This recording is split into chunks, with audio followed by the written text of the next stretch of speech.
Hello guys, a very good morning. और एक बार फिर से स्वागत है आपका हमारे नए यूट्यूब चैनल ज्ञान क्रेडिट में। तो आज जो मैं बात करूंगा वो इकोनॉमिक्स का दूसरा लेक्चर होगा, है ना। पहला लेक्चर जो हमने बात कर रखा है ऑलरेडी इकोनॉमिक्स लेक्चर 1 में, जिसमें हमने बात करा था कुछ टर्मिनोलॉजी के बारे में, जैसे इन्फ्लेशन डिफ्लेशन वगैरह की हमने बात करी थी। ठीक है, महंगाई क्या होती है, मुद्रास्फीति क्या होती है ना। इन सब चीज़ों की हमने बात करा था। लेकिन आज जो मैं बात करूंगा, आज हमारा इकोनॉमिक्स का लेक्चर दूसरा है ना। इट मीन्स कि मैं उसी टॉपिक को कंटिन्यू कर रहा हूँ आगे, है ना। तो आज जो मैं बात करूँगा इकोनॉमिक लेक्चर 2 पे बात करूँगा, जिसमें मैं पढ़ाऊँगा आप लोगों को मॉनेटरी पॉलिसीज़ के बारे में। तो सबसे पहले मॉनेटरी पॉलिसी जानने से पहले हमें ये समझना होगा कि मॉनेटरी पॉलिसी नाम से कुछ पता चल रहा है या फिर नहीं पता चल रहा है ना? तो मॉनेटरी पॉलिसीज़ अगर मैं देखूँ तो मॉनेटरी इट मीन्स व्हाट? अगर आप स्क्रीन पे देखोगे तो शायद कुछ एक फ़ोटो नज़र आएगा जिसमें लिखा होगा reserve bank of India and monetary policy. It means what? It means कि मॉनेटरी पॉलिसी जो है वो डील करती है हमारे करेंसीज़ के ऊपर, या फिर अगर मैं बात करूँ किसी भी कंट्री को लेके, तो किसी भी कंट्री की मॉनेटरी पॉलिसी कहने का मतलब उसके करेंसीज़ के ऊपर वो बात करेगी। ठीक है? हमारा जो सेंट्रल बैंक है वो क्या है? RBI, reserve bank of India. It means कि मॉनेटरी पॉलिसी जो होगी आरबीआई के ऊपर बेस्ड होगी। ठीक है, तो मॉनेटरी पॉलिसीज में हम पैसों के बारे में जिक्र करेंगे, हमारी इकोनॉमी के बारे में जिक्र करेंगे। ठीक है, करेंसी की वैल्यूज क्या है उसके बारे में जिक्र करेंगे। ठीक है, और बहुत सारी चीजें हैं, रेट्स वगैरह के बारे में देखेंगे कि कंपनी या फिर हमारा जो बैंक है कौन सी बेसिस पे कितने की रेट्स देती है, क्या रेपो रेट चलता है, क्या बैंक रेट चलता है, क्या एमएसएफ चलता है ना। ये सारी चीजें आज हम कवर करेंगे, है ना? तो बढ़ते हैं आगे मॉनेटरी पॉलिसीज़ में। मॉनेटरी पॉलिसी के साथ-साथ एक बात और होती है, एक और पॉलिसी है जिसको हम बोलते हैं फिस्कल पॉलिसी, है ना? अगर कोई पूछे कि मॉनेटरी पॉलिसी और फिस्कल पॉलिसी में डिफरेंस क्या है? ठीक है? तो 2 चीज़ें हैं हमारे पास, मॉनेटरी पॉलिसी और फिस्कल पॉलिसी। मॉनेटरी पॉलिसी वो एक डेटा है जिसमें हम पढ़ते हैं किसके बारे में? बैंक्स के बारे में, है ना? करेंसीज़ के बारे में, रेट्स के बारे में। ठीक है? पैसे कैसे इकट्ठा करना है, कैसे इन्फ्लेशन को रोकना है, इसके बारे में पढ़ते हैं। वही अगर मैं बात करूँ फिस्कल पॉलिसी की, तो उसमें हम पढ़ते हैं एक्सपेंडिचर के बारे में, है ना? टैक्सेस के बारे में, कितना किस पे खर्च करना है, जैसे अभी फ़िलहाल मान लीजिए ट्रैवलिंग पे इतना खर्च करना है, ठीक है? फूड वगैरह पे इतना खर्च करना है, और जैसे-जैसे हमारे पास टेक्निकल इश्यूज़ आते रहते हैं, उस तरह से हम बताते हैं कि बजट के अनुसार, जैसे अगर मैं बात करूँ सिंपल सा एग्ज़ाम्पल लेके, तो बजट, तो एक्सपेंडिचर और टैक्सेस, फिस्कल पॉलिसी में 2 चीज़ें आती हैं, एक्सपेंडिचर और टैक्सेस, है ना? रोड्स वगैरह पे कितने खर्च करने हैं, ठीक है? स्टेशंस वगैरह पे कितने खर्च करने हैं, ये सब जो भी गवर्नमेंट की तरफ से जो इश्यूज़ आते हैं या गवर्नमेंट की तरफ से जो भी नोटिफ़िकेशन आते हैं, सब कहाँ जाते हैं? फिस्कल पॉलिसी में, है ना? तो सेम बात को मैं आगे बताऊँगा, है ना? तो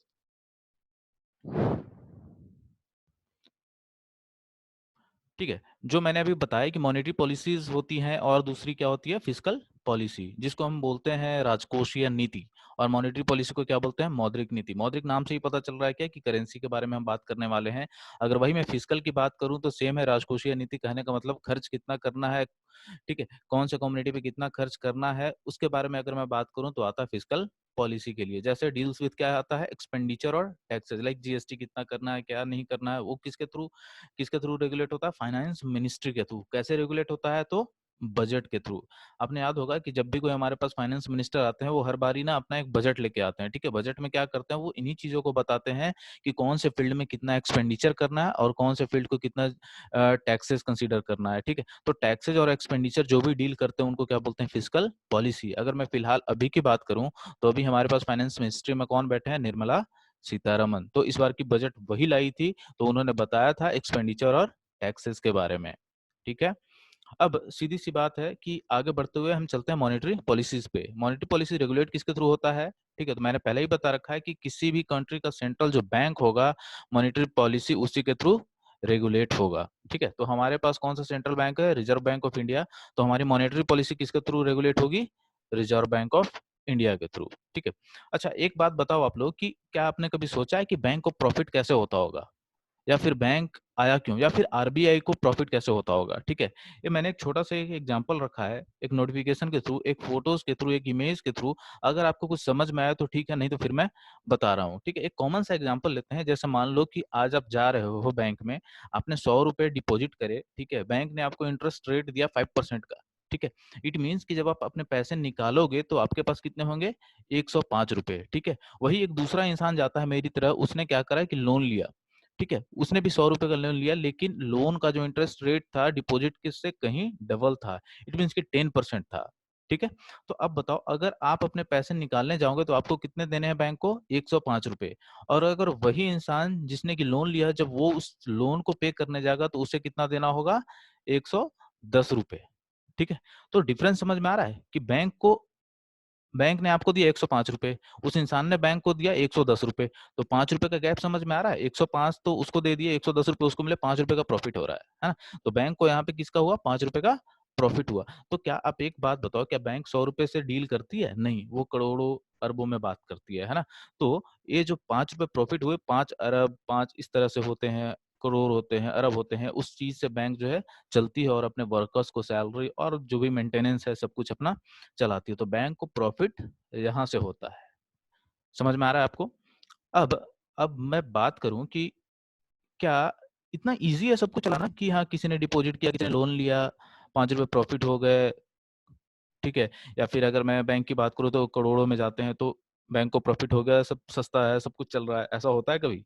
नहीं। एक सीधा-सा एग्ज़ाम्पल मैं बताता हूँ, फिर आरबीआई की ज़रूरत क्यों पड़ी? अगर बैंक इतना कुछ नॉर्मली सब कुछ काम ही कर ले, फिर आरबीआई की ज़रूरत क्यों? है ना? सीधा-सा सवाल उठता है। तो जो मैं अगली स्लाइड बताने जा रहा हूँ, उस स्लाइड से आपको पता चल जाएगा कि आरबीआई की ज़रूरत हमें क्यों पड़ती है। ठीक है, देखिए वो स्लाइड में क्या है। मान लीजिए सेम टू सेम मैंने एक फ़ोटो बना रखा है जिसमें बैंक को ₹5 की प्रॉफ़िट हो रही थी और एक बंदे ने लोन लिया था ₹100 का, जो कि इंटरेस्ट रेट था 10% का। क्या ऐसा होता है कि सभी लोग लोन पे कर चुके होते हैं, जितने उन्होंने लोन लिए होते हैं? नहीं। कुछ-कुछ लोग ऐसे भी होते हैं हमारे कंट्री में जो कि पैसे लेकर भाग जाते हैं, है ना? तो अब एक बात बताइए कि आपको बैंक से ₹105 मिलने थे, ठीक है? दूसरे बंदे ने ₹110 बैंक को दिए ही नहीं, तो बैंक के पास पैसे बचे हैं? नहीं बचे हैं। तो क्या आपको ₹105 दे पाएगी? उस केस में तो बैंक को दिवालिया घोषित हो जाना चाहिए। लेकिन ऐसा होता है क्या कभी? नहीं।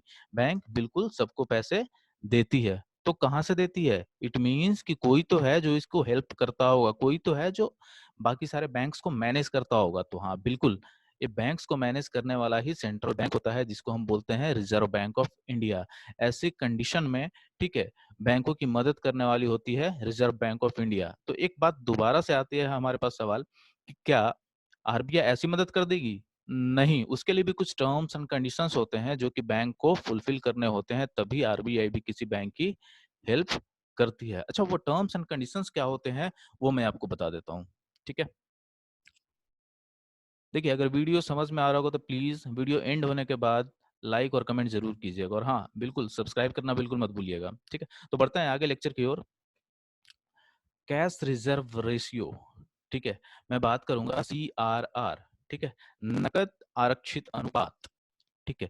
कैश रिजर्व रेशियो कुछ कुछ टर्मिनोलॉजी है, या फिर इसको बोल सकते हैं कुछ कुछ रूल्स है आरबीआई के थ्रू, जो बैंक को एटलीस्ट फुलफिल करना ही होगा। It's a mandatory. और ये बात बता दूं कि सीआरआर का जो रेट है वो हमेशा चेंज होते रहता है। ऐसा नहीं कि एक बार जो गवर्नमेंट ने फिक्स कर दिया, आरबीआई ने फिक्स कर दिया, वो फिक्स ही हो गया, नहीं, बिल्कुल नहीं। तो मैंने पहले ही बताया कि मॉनेटरी पॉलिसी जो कंट्रोल होता है हमारे रिजर्व बैंक ऑफ इंडिया के थ्रू होता है, तो उसके पास पूरा अधिकार है कि वो रूल्स को चेंज कर सकती है, ठीक है। वो रेट्स को चेंज कर सकती है जैसा मार्केट का कंडीशन देखेगी, उस तरह से, ठीक है। तो अभी मैं बात करूंगा सीआरआर के लिए, ठीक है। इट मींस कि कैश रिजर्व रेशियो के लिए होता क्या है ना? तो कैश रिजर्व रेशियो वो होता है, नाम से पता चल रहा है कि रिजर्व रेशियो, इट मींस आपको रिजर्व रखना है।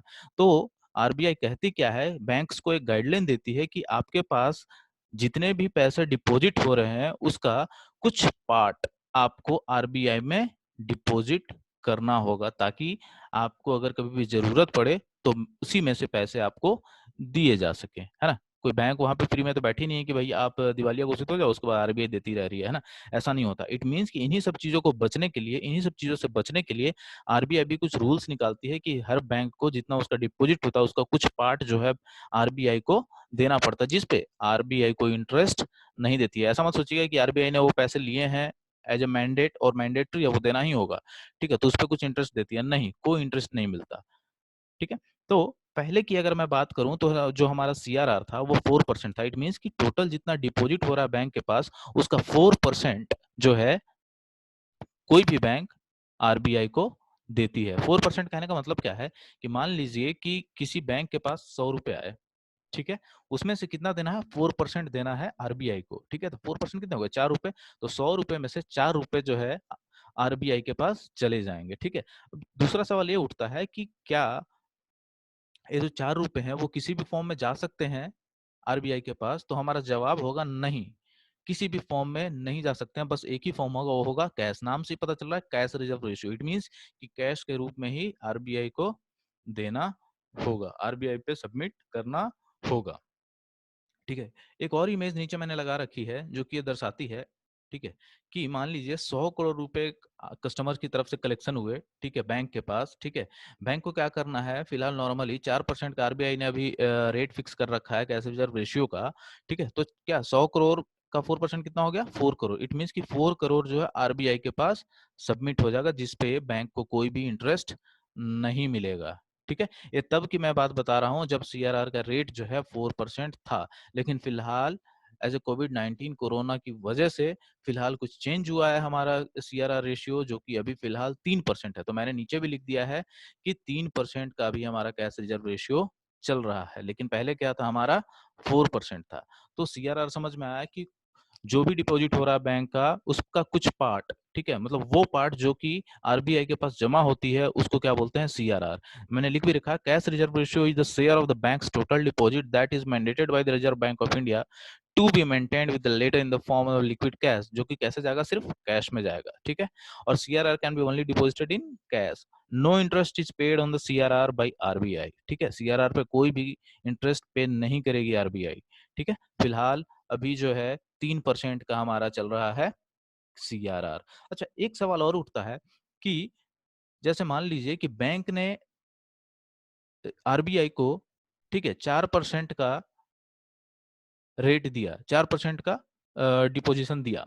अब वो भी कैसे दिया, कैश में। तो अब एक बात बताइए कि क्या सीआरआर कभी 100% हो सकता है, इट मींस कि जितने भी नोट है बैंक के पास, क्या आरबीआई अपने पास रख सकती है, ऐसा हो सकता है क्या कभी? तो आपका जवाब होगा, जनरली लोग बोलेंगे नहीं, ऐसे कैसे हो सकता है कि सारे के सारे नोट आरबीआई के पास जमा हो जाए, तो बैंक पब्लिक को क्या देगी, कुछ नहीं देगी। तो ऐसा हो सकता है। आप याद कीजिए नरेंद्र मोदी की वो बात, जब उन्होंने डिमोनेटाइजेशन की बात कही थी, इट मीन्स कि आज से जो उन्होंने बोला था कि रात 8 या 10 बजे से जो भी है, ठीक है, वो पुराने नोट बेकार हो जाएँगे, है ना? तो वो सारे नोट्स कहाँ गए? क्या फाड़ दिए गए? नहीं, आरबीआई के पास चले गए। It means what? सारे के सारे कैश जो है, सारे के सारे नोट जो है, किसके पास चले गए?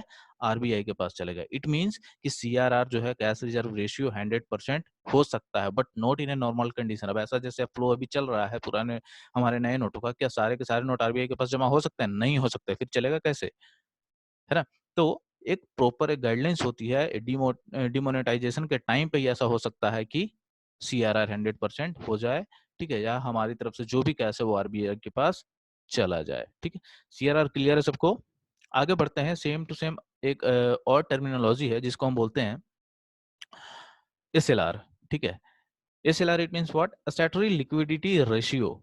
अगर मैं इसको हिंदी में बात करूं तो वैधानिक तरलता अनुपात। इसको क्या बोलते हैं कि टोटल डिपॉजिट का वो पार्ट, ठीक है, टोटल डिपॉजिट का वो पार्ट, जैसे सीआरआर मैंने क्या बताया था कि टोटल डिपॉजिट का वो पार्ट 4% का जो था, अभी फिलहाल जो 3% चल रहा है। तो अगर मैं बात करूं टोटल डिपॉजिट का वो पार्ट, मान लीजिए 3% है सीआरआर, ठीक है, तो 3% जो आप दे रहे थे आरबीआई को, उसी तरह से एसएलआर है। एसएलआर में क्या करते हैं कि जितना भी हमारे पास डिपॉजिट है उसका 18.25% बैंक अपने पास रखती है ना? इट मीन्स कि उस 18.25% में से पब्लिक को पैसे नहीं जाएंगे, वो रिजर्व हो जाते हैं, है ना? जैसे सीआरआर 4% दे दिया या 3% दे दिया, जो भी है, ठीक है, रेट्स तो डिफर करते रहेंगे, है ना? तो मान के चलता हूं मैं कि 4% था, 4% वहां पे दे दिया, 3% वहां पे दे दिया, ठीक है। 18.25% टोटल डिपॉजिट का बैंक ने क्या आरबीआई को देगी? नहीं, ये वैसा पैसा होता है, वैसा पार्ट होता है जो कि बैंक अपने पास रखती है, ठीक है। और मैंने ये बताया था सीआरआर में कि सीआरआर का जो फॉर्म होगा डिपॉजिट का, वो सिर्फ कैश होगा, लेकिन एसएलआर में थोड़ी सी रियायत है।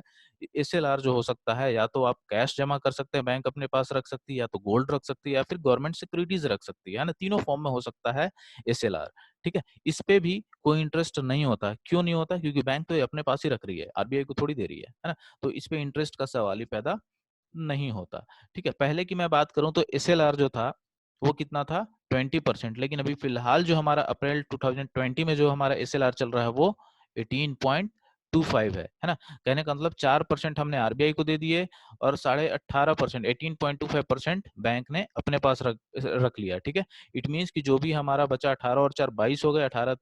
ठीक है, तो जो भी हमारा 78% बचा उसी में से बैंक जो है पब्लिक को लोन देती है या जो भी पैसे निकालना होता है वो करती है। ठीक है, इट मीन्स कि 78% का ही जो पार्ट है वो यूजफुल है पब्लिक के लिए। ठीक है, समझ में आ रहा है एसएलआर और सीआरआर क्या होता है।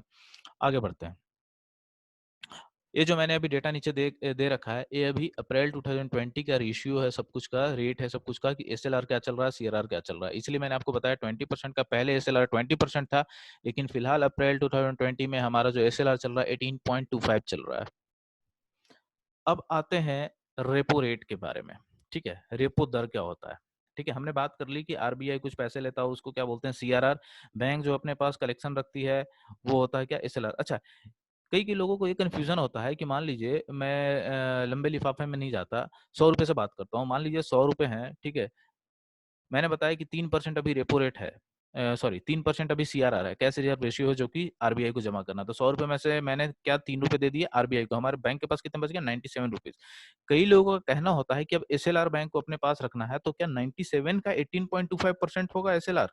नहीं, 100 का 18.25 रुपीज होगा एसएलआर। कहने का मतलब 3 रुपए तो वहां चले गए, अब 100 का 18.25 रुपीज हमें देना है, अपने पास ही रखना है ना। तो 18 और 3 कितने हो गए, 21.25। अब कितने बच गए, 78.75 रुपीज बच गए हमारे पास। उसमें से सारे पब्लिक्स के लिए, कॉमर्शियल के लिए हमें यूज करना है। तो कंफ्यूज नहीं होना है कि बाकी में से ही 18.25 नहीं, टोटल डिपॉजिट का मतलब 100 रुपए में से 3% वहां दिए आरबीआई को, तो 100 रुपए का ही 18.25% आपको अपने पास भी रखना होगा। ऐसा नहीं कि रिमेनिंग से आप 18.25 कैलकुलेट कर लीजिएगा। ठीक है, अब आते हैं रेपो रेट के बारे में। ठीक है, रेपो रेट उसको बोलते हैं, मैंने स्क्रीन पे भी लिख रखा है। ठीक है, आप चाहे तो इसे पढ़ सकते हैं, लेकिन मैं एक कॉमन लैंग्वेज में बता दूं, इजी लैंग्वेज में बता दूं, ताकि आपको समझने में कोई परेशानी ना हो। कि रेपो रेट उसको बोलते हैं जब कोई भी बैंक, ठीक है, आरबीआई से मनी बोरो करती है ना, आरबीआई से मनी बोरो करती है, जितने इंटरेस्ट पे बोरो करती है उसको क्या बोलते हैं, रेपो रेट। सेम मैं अगर बात करूं कि repo rate refers to the rate at which the commercial banks borrow money by selling their securities to the central bank of our country। Central bank कौन है हमारा, रिजर्व बैंक ऑफ इंडिया, है ना। और ऐसा किस लिए होता है, ताकि हम महंगाई को कंट्रोल कर सकें। ठीक है, अब सवाल ये उठता है कि रेपो रेट अगर मैं बात करूं, आप बोलेंगे कि इन्फ्लेशन कैसे कंट्रोल करता है, वो भी मैं अभी आगे बताने वाला हूं। ठीक है, अगली स्लाइड में अभी मैं बताऊंगा। ठीक है, तो आपको सबसे पहले ये समझना होगा कि रेपो रेट बोलते किसको हैं। तो रेपो रेट उसको बोलते हैं जब कोई भी बैंक आरबीआई से मनी बोरो करती है, उसके ऊपर जितना इंटरेस्ट लगता है या जितना इंटरेस्ट आरबीआई उस पर लगाती है, उसको क्या बोलते हैं, रेपो रेट। जैसे आप भी अगर लोन लेने जाते हो किसी बैंक से, ठीक है, तो 5% 7% लोन तो मिलता है आपको ना। अब लोन मिलता है तो उस पे बैंक इंटरेस्ट लेती है या नहीं लेती, लेती है ना। तो उसी तरह से जब बैंक भी आरबीआई से लोन लेती है, इट मींस कि पैसे बोरो करती है, तो आरबीआई भी क्या करता है, कुछ ना कुछ इंटरेस्ट रेट लगा कर देता है कि आपको जब रिटर्न करना होगा तो इतने से आप रिटर्न करोगे। तो अभी इंडिया का रेपो रेट कितना चल रहा है, वो चल रहा है 4.40। सेम होता है बैंक रेट भी, ठीक है, लेकिन बैंक रेट और रेपो रेट में डिफरेंस क्या है कि रेपो रेट जो होता है एटलीस्ट 90 डेज तक के लिए होता है। ठीक है, इट मीन्स कि शॉर्ट टर्म के लिए होता है, और बैंक रेट का होता है एक लॉन्ग टर्म के लिए होता है। ठीक है, इसलिए दोनों के डिफरेंस का भी मैंने बता दिया कि बैंक रेट और रेपो रेट क्या होता है। ठीक है, और अगर मैं एमएसएफ की बात करूं तो वो 24 आवर्स के लिए होता है ना। जैसे आप किसी डॉक्टर के पास जाते हो, अचानक इमरजेंसी में जाते हो, तो वो आपसे पैसे ज्यादा लेता है या नहीं लेता, लेता है। तो उसी तरह से एमएसएफ है, मार्जिनल स्टेबिलिटी फंड। ठीक है, उसमें क्या करते हैं कि कोई भी बैंक आरबीआई से, ठीक है, इमरजेंसी विंडो जिसको बोलते हैं एमएसएफ को, ठीक है, इमरजेंसी विंडो याद रखिएगा, एमएसएफ को इमरजेंसी विंडो बोलते हैं, है ना। तो 24 घंटे के लिए अगर कोई भी बैंक आरबीआई से अगर लोन लेती है, ठीक है, उसका इंटरेस्ट रेट ज्यादा होता है। ठीक है, क्यों, क्योंकि अगर आप डॉक्टर के पास भी इमरजेंसी में जाओगे, ठीक है, तो अचानक अगर चेक करेगा तो पैसे ज्यादा लेता है या नहीं लेता, है। तो सेम उसी तरह से आरबीआई भी ज्यादा इंटरेस्ट लगाती है एमएसएफ पे, क्योंकि वो एक इमरजेंसी विंडो होता है, 24 आवर्स के अंदर ही वो लोन लेना होता है। ठीक है, तो रेपो रेट समझ में आया कि कोई भी बैंक अगर आरबीआई से लोन ले रही है तो उसके ऊपर जो भी इंटरेस्ट लगता है उसको बोलते हैं रेपो रेट। ठीक है, अब रेपो रेट फिलहाल जो इंडिया का अप्रैल 2020 में जो चल रहा है वो कितना चल रहा है, 4.40। ठीक है, 4.40। आगे मैं बात करूं रिवर्स रेपो रेट। ठीक है, रिवर्स रेपो रेट नाम से ही पता चल रहा है कि रिवर्स रेपो रेट क्या होता है, जस्ट उल्टा। रेपो जो दर था जस्ट उसका उल्टा। इट मींस कि बैंक जो है आरबीआई से लोन ले रही थी, ठीक है, उस पे जो आरबीआई अपना इंटरेस्ट लगा रही थी उसको क्या बोल रहे थे, रेपो रेट। अब मैं जस्ट उल्टा बोल रहा हूँ, कहने का मतलब जब आरबीआई बाकी बैंकों से जब पैसे लेती है, ठीक है, तो बैंक भी तो अपना इंटरेस्ट लगाएगा ना। जब उसने लगाया तो जैसे को तैसा न्यूटन थर्ड लॉ यहाँ भी अप्लाई हो रहा है, ठीक है। जब आरबीआई ने पैसे देते समय बैंकों को इंटरेस्ट लगाया, तो जब आरबीआई को पैसे की जरूरत पड़ेगी तो बैंक जब पैसे उसे देगी तो बैंक भी तो लगाएगी ना इंटरेस्ट भाई, ठीक है। बैंक भी लगाएगी इंटरेस्ट ना, तो उस इंटरेस्ट को बोलते हैं जो कि बाकी बैंक आरबीआई को पैसे देते हुए जो लगाती है उसको बोलते हैं रिवर्स रेपो रेट। अच्छा, आप लोग कई लोग सोच रहे होंगे कि आरबीआई तो हमारा सेंट्रल बैंक है ना, तो आरबीआई को क्या जरूरत पड़ गई पैसों की, ठीक है। आरबीआई तो खुद सारे बैंक्स को मेंटेन करता है, सारे बैंक्स को रेगुलेट करती है, फिर आरबीआई को पैसे की जरूरत क्यों पड़ी, ठीक है। तो इसका सीधा सा जवाब होगा, आरबीआई को पैसों की जरूरत नहीं पड़ती, लेकिन आरबीआई एक कदम उठाती है, पैसे लोन लेती है, क्योंकि मनी सप्लाई कंट्रोल करना होता है कंट्री में। अगर मनी सप्लाई को अगर कंट्री में कंट्रोल करना है तो क्या करेगी आरबीआई, बैंकों से पैसे तसलेगी, ठीक है। तो इन्फ्लेशन को कंट्रोल करने के लिए, महंगाई को कंट्रोल करने के लिए, मनी सप्लाई को कंट्रोल करने के लिए आरबीआई को पैसों की जरूरत पड़ती है, ठीक है। अब ये आप समझ नहीं पा रहे होंगे कि कैसे जरूरत पड़ी आरबीआई को और क्यों जरूरत पड़ रही है, वो मैं एग्जांपल के थ्रू बताऊंगा अभी, ठीक है। बट ये भी समझ ले कि रेपो रेट क्या होता है और रिवर्स रेपो रेट क्या होता है ना। रेपो रेट वो होता है जब नॉर्मल बैंक जो है आरबीआई से बोरो करती है मनी, उसके ऊपर जो आरबीआई टैक्स लगाती है, इट मीन्स की जो इंटरेस्ट लगाती है उसको रेपो रेट बोलते हैं। और वैसा पैसा जो कि आरबीआई जब नॉर्मल बैंक से लेती है पैसे, ठीक है, और उस पे जो बैंक्स इंटरेस्ट लगाती है उसको बोलते हैं रिवर्स रेपो रेट। अच्छा, एक चीज ध्यान में रखिए कि रिवर्स रेपो रेट कभी भी ज्यादा नहीं हो सकता रेपो रेट से। क्यों? क्योंकि आरबीआई बड़ी है ना, तो जिसका जो ज्यादा बड़ा होगा वो क्या, उसका रेट ज्यादा होगा। जैसे आप बड़े बड़े स्कूल में जाते हो, उसका फी ज्यादा होता है नहीं होता, नॉर्मल स्कूल्स के मुकाबले होता है, ठीक है। उसी तरह से आरबीआई बड़ी है बाकी नॉर्मल बैंकों से, तो जब आरबीआई लोन देगी या आरबीआई से जब लोग पैसे लेंगे, बाकी जो बैंक से वो पैसे लेगी तो उसका इंटरेस्ट ज्यादा होगा। लेकिन वही जब आरबीआई जो है पैसे लेगी बाकी सारे बैंक से तो उसका इंटरेस्ट कम होगा, ठीक है। तो याद रखना है कि रेपो रेट जो है हमेशा ही बड़ा होगा रिवर्स रेपो रेट से।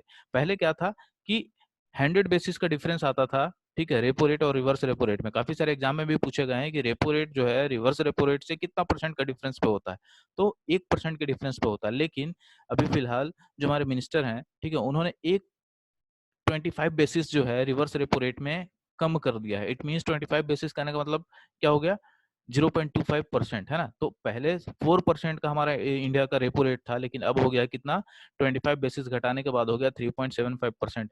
ये याद रखिएगा, जो भी मैं डेटा दे रहा हूँ वो अभी अप्रैल 2020 तक का डेटा दे रहा हूँ, ठीक है। और ये 25 बेसिस कम क्यों किया गया, तो कोरोना की वजह से किया गया, ताकि महंगाई के ऊपर कोई असर ना हो, ठीक है।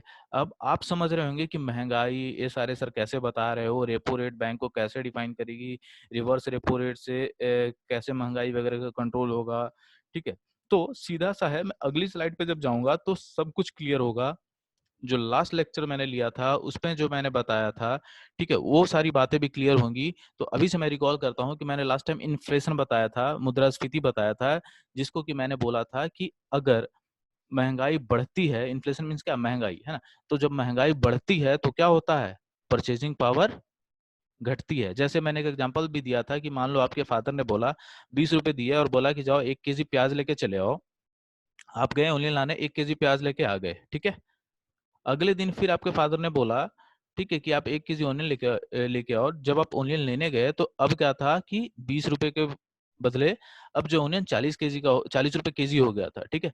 तो आप तो लेके गए थे 20 रुपए, तो क्या आप 1 केजी प्याज ले पाओगे, नहीं ले पाओगे। क्यों? क्योंकि आपके पास पैसे नहीं होते हैं, आपको तो 20 रुपए ही मिले हैं। तो आप कितने लोगे, half KG. It means what, कि परचेजिंग पावर आपकी घट गई। तो इट मीन्स कि अगर महंगाई बढ़ती है तो आपकी परचेजिंग पावर घटती है, मनी सप्लाई घटती है। तो सेम अगले स्लाइड में आपको बता रहा हूं मैं कि कैसे अब आरबीआई जो है इस चीज को कंट्रोल करती है ना। जो भी अभी जो नहीं समझ में आया वो अगली स्लाइड पे बिल्कुल समझ में आएगा, ध्यान से सुनिएगा, काफी इंपॉर्टेंट है, जो अक्सर एग्जाम में पूछेगा आपसे, ठीक है। ये लास्ट स्लाइड है हमारा, जो कि थोड़ा सा लंबा चलेगा। पॉइंट्स टू रिमेम्बर मैंने लिख रखा है कि अब ध्यान दीजिए, अगर इन्फ्लेशन मनी सप्लाई को बढ़ाते हैं तो क्या होगा? ठीक है, आप खुद सोचिए कि मैंने आपको पहले 500 रुपए पॉकेट मनी मिलते थे, ठीक है? अब 1000 रुपए मिलने लगे और सारे पब्लिक को मिलने लगे। इट मीन्स कि सारे पब्लिक के पास पैसा है, ठीक है? तो क्या कोई ऐसा इंसान होगा जो कुछ नहीं खरीदेगा? सारे लोग खरीदेंगे, ठीक है? तो क्या होगा? महँगाई बढ़ेगी। मान लीजिए कि 50,000 रुपए का बाइक है, ठीक है? सबके पास 8,000 रुपए हैं। तो क्या हर बंदा एलिजिबल नहीं है बाइक लेने के लिए? बिल्कुल है। तो क्या बाइक वाली कंपनी उतना ही रेट रखेगी? नहीं, वो क्या करेगी? बढ़ाएगी। क्यों? क्योंकि डिमांड ज़्यादा हो रहा है। तो मैंने क्या बताया था, जब डिमांड बढ़ेगा तो महँगाई बढ़ेगी। It means what? कि अगर मनी सप्लाई बढ़ रहा है, ठीक है, मार्केट में ज़्यादा पैसे आ रहे हैं, तो महँगाई भी बढ़ेगी। और अगर सीधा सा एग्ज़ाम्पल है कि अगर मार्केट में पैसे ही नहीं आ रहे हैं, तो महँगाई बढ़ेगी या घटेगी? घटेगी, ठीक है? तो जब सीधा सा एग्ज़ाम्पल था कि अगर मनी सप्लाई बढ़ रही है तो हमारा महँगाई भी बढ़ रहा है, अगर मनी सप्लाई बढ़ रही है तो हमारा इन्फ्लेशन भी बढ़ रहा है और अगर मनी सप्लाई घट रही है तो इन्फ्लेशन भी हमारा डाउन होगा। अब सीधा-सा सवाल है कि इन्फ्लेशन से इन सब चीज़ों पे क्या फ़र्क पड़ता है जो अभी मैंने बताया, CRR, SLR, repo rate, reverse repo rate. अगर ये बात अगर आप समझेंगे तो बिल्कुल पीछे का सारा टॉपिक जो है आपका क्लियर हो जाएगा। तो अब मैं सीधा सा एग्ज़ाम्पल जो मैंने अभी दिया था, ये दिया था कि इन्फ्लेशन अगर घटाना, मान लो महँगाई बढ़ गई, ठीक है? तो मैंने आपको सारी टर्मिनोलॉजी बता दी, CRR, SLR, reverse repo rate, ठीक है? आपके पास इतने सारे वेपन्स हैं, आप ऐसा क्या करोगे जिससे महँगाई घटे? है ना? तो गवर्नमेंट क्या करती है कि इन्फ्लेशन को घटाने के लिए, महँगाई को घटाने के लिए, ये सारे जो भी आपके टर्मिनोलॉजी हैं, उसको बढ़ा देती है। ठीक है? इट मीन्स कि सीआरआर बढ़ जाता है, एसएलआर बढ़ जाता है, repo rate, reverse repo rate, bank rate, MSF सब कुछ बढ़ा दिया जाता है, जिसकी वजह से महँगाई कंट्रोल होती है। अगर आप सोच रहे होंगे अब कि महँगाई, इन सब के बढ़ाने से महँगाई कैसे कंट्रोल होगी? तो मैं आपको बता देता हूँ। महँगाई कंट्रोल होना it means what? Money supply आपको घटाना है ना? अभी क्या है रे, जैसे इन्फ्लेशन बढ़ रहा है, इट मीन्स व्हाट? कि हमारा मनी सप्लाई बढ़ रहा है। हमने क्या करना है कि मनी सप्लाई को घटाना है, तो इन्फ्लेशन अपने आप कंट्रोल में आ जाएगा। जब लोगों के पास पैसा ही नहीं जाएगा, तो महँगाई घटेगी ना, है ना? तो हमने क्या करना है एट मोस्ट कि मनी सप्लाई को कम करना है, ठीक है? तो सीआरआर से मनी सप्लाई कैसे होगी, है ना? अगर मैं सीआरआर को बढ़ाऊँगा, तो मनी सप्लाई कैसे रुकेगी? सोचने की बात है। तो मैं सीधा सा एग्ज़ाम्पल आता हूँ अब कि मनी सप्लाई, अगर मैं सीआरआर को बढ़ाऊँगा, तो मनी सप्लाई कैसे रुकेगी या फिर मनी सप्लाई कैसे कम होगी? अगर मनी सप्लाई कम होगी, तो इन्फ्लेशन तो डाउन होगा ही। तो अब आते हैं। सीआरआर मैंने क्या बताया था कि सीआरआर वो अमाउंट है, वो पार्ट है जो बैंक अपने टोटल डिपॉजिट का 3% जो अभी चल रहा है, 3% आरबीआई को जमा कर देती है। ठीक है? तो कितने बच गए बैंक के पास? 97। तो 97 में ही सबको डिवाइड करना है अभी बैंक को। एसएलआर पे भी मत जाइएगा। इट मीन्स कि 97 रुपीज़ में ही सबको डिवाइड करना है। ठीक है? अब आरबीआई ने क्या करा कि सीआरआर को बढ़ा के 3% से 10% कर दिया। ठीक है? सीआरआर को बढ़ा दिया। तो क्या फ़र्क पड़ेगा इससे, वो देखिए अब। अब जब सीआरआर 10% हो गया है, तो अब बैंक जो 3% दे रही थी, मतलब ₹100 में ₹3 दे रही थी आरबीआई को, अब कितना देना पड़ेगा उसे? ₹100 के ₹10। ठीक है? ₹100 के कितने देने पड़ेंगे? ₹10। तो जब ₹100 के ₹10 वहाँ देगी, तो अब कितना जाना है? बैंक के पास कितना बच गया? ₹90। उसी में से अभी एसएलआर अपने पास बैंक को भी रखना होगा। ठीक है? तो पहले 97 बच रहे थे, अब ₹90 बच रहे हैं, तो मनी सप्लाई बैंक के पास कम हुई या फिर नहीं हुई? हुई। तो अगर बैंक के पास मनी सप्लाई कम होगी, तो क्या पब्लिक को उतने पैसे दे पाएगी? नहीं दे पाएगी। तो क्या हो गया? महँगाई घटेगा। ठीक है? समझ में आया? अब आते हैं एसएलआर पे। एसएलआर क्या होता है कि बैंक का वो पार्ट होता है 18.25 जो अभी फिलहाल है, ठीक है? वो पार्ट जो बैंक अपने पास रखती है, जिसमें से पब्लिक को नहीं देना होता, ठीक है? वो फिक्स होता है, ठीक है? अगर मैं एसएलआर बढ़ा दूँ, अभी 18 मान लीजिए कि गवर्नमेंट उसको करके 25 कर दे, है ना? It means what? ₹100 आपके पास थे बैंक के पास, उसने ₹10 जो है, 10% जो है सीआरआर बढ़ चुका है, तो 10% आरबीआई को दे दिया, बच गए ₹90। ठीक है? और 18 से 25% एसएलआर हो गया है। इट मीन्स कि ₹25 जो है अपने पास बैंक को रखना है, तो कितने हो गए? 25 और 10 35। ठीक है? इट मीन्स कि अब ₹65 ही बैंक के पास बचे, जिसमें से पब्लिक को सप्लाई करना है। पहले कितना होता था? ₹78 बच रहे होते थे। ठीक है? अब कितना बच रहा है? ₹65। तो मनी सप्लाई बैंक के पास कम हुआ, नहीं हुआ? कम हुआ। ठीक है? इट मीन्स कि अगर मैं सीआरआर और एसएलआर को बढ़ाऊँ, तो बैंक के पास मनी सप्लाई कम होगा। इट मीन्स कि वो पब्लिक को पैसे कम बाँटेगी। जब पब्लिक के पास पैसे कम जाएँगे, तो इन्फ्लेशन अपने आप डाउन हो जाएगा, क्योंकि मनी सप्लाई जा ही नहीं रहा। 2 चीज़ें क्लियर हो गई। अब आते हैं रेपो रेट पे, कि रेपो रेट बढ़ाऊँगा तो इन्फ्लेशन कैसे डाउन होगा? अगर मैं रेपो रेट बढ़ाऊँगा, तो मनी सप्लाई कैसे कम होगी? तो सीधा सा एग्ज़ाम्पल देखिए कि रेपो रेट होता क्या है? रेपो रेट वो पार्ट होता है, ठीक है? कि जब कोई भी बैंक आरबीआई से पैसे लेती है और उस पे जो आरबीआई इंटरेस्ट लगाती है उसको क्या बोलते हैं, रेपो रेट। ठीक है, मान लीजिए अभी 4% का रेपो रेट था। ठीक है, अब बैंक ने, आरबीआई ने उस रेपो रेट को बढ़ा के 10% कर दिया है। मान लीजिए कि अगर कोई भी बैंक 100 रुपए का